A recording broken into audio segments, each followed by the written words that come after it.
I wanted the movie to be a celebration of flight and the things that I love about flying, that I would kind of fantasize about. Up there, we gotta push it. That's our job. It's your option, Lieutenant. All yours. This is what you've been trained for. You are America's best. Make us proud.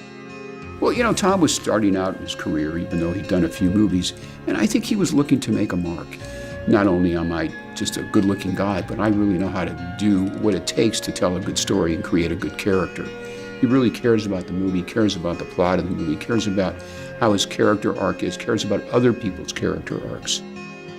It was really the four of us. We all just sat around and we'd go through the script and, you know, we'd argue and Don would yell and then I would yell, Jerry and Tony, and then we just come up with something, you know, and it was a lot of fun being involved on this level. I really learned a lot from these guys. You know? Jerry Bruckheimer and I went to Washington, D.C. to meet with the, DOD, the head of the Defense Department. Really talk to them about Top Gun and get the Navy on board to allow us to shoot on the carriers and the F-14s. Tower, this is Ghost Rider requesting a flyby. Negative, Ghost Rider. The pattern is full. Well, without the military, without the Navy, we couldn't have made the movie. We needed the hardware. And it's interesting because the first time we submitted the script, they turned us down.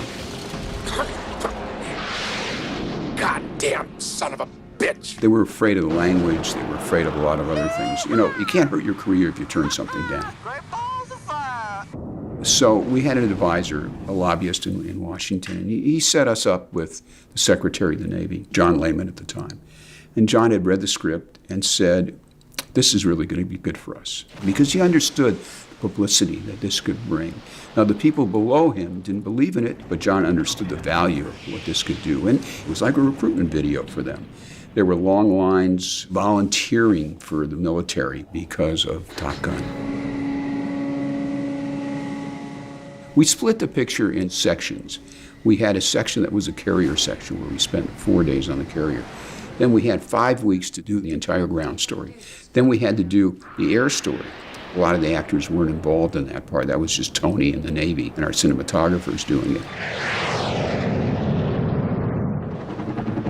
The film was a very expensive movie in Paramount Pictures. There was a lot of pressure on this film. I think it was like, I don't know, $15, $16 million. The volleyball scene, you know, the studio was like, what? Why are you guys spending 2 days or whatever it was shooting a, what the hell's going on? What are you guys doing?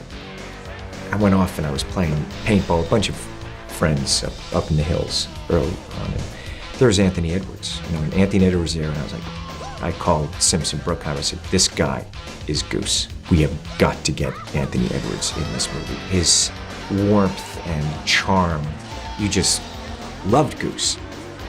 He was just perfect. We're gonna have a good time. Always. You know, Anthony would just ad-lib and just bring stuff. He just had that spirit. You're lucky to be here. Thank you, sir. I love the scene where Great Balls of Fire.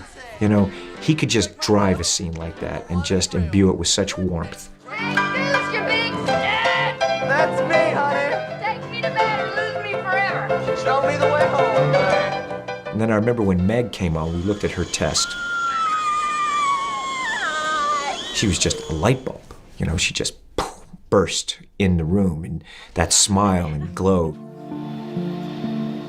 And Kelly McGillis, who had just done Witness, you know, with Harrison Ford. And Kelly is just, you know, beautiful. I'm Charlotte Blackwood. I'm Maverick. Maverick? Does your mother not like you or something? We kind of felt that she would be right for Tom. Again, it comes down to Tony understanding what he wanted for the movie, and he had a great eye for talent. I don't normally invite students to my house. You up for this one, Maverick? Just a walk in the park, Kazansky. Val and I really enjoyed the scenes that I did with him also. I remember he was shooting a film in London, just had great power and presence, Kilmer. What's your problem, Kazansky? You're everyone's problem. That's because every time you go up in the air, you're unsafe. I don't like you because you're dangerous. That's right. Ice, man. I am dangerous.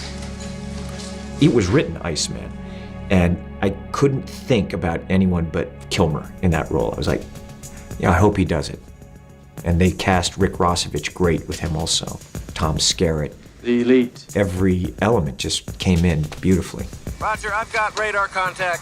Tim Robbins playing Merlin. You know, I love that in movies too. You want that cast carrying you through this story in a beautiful way.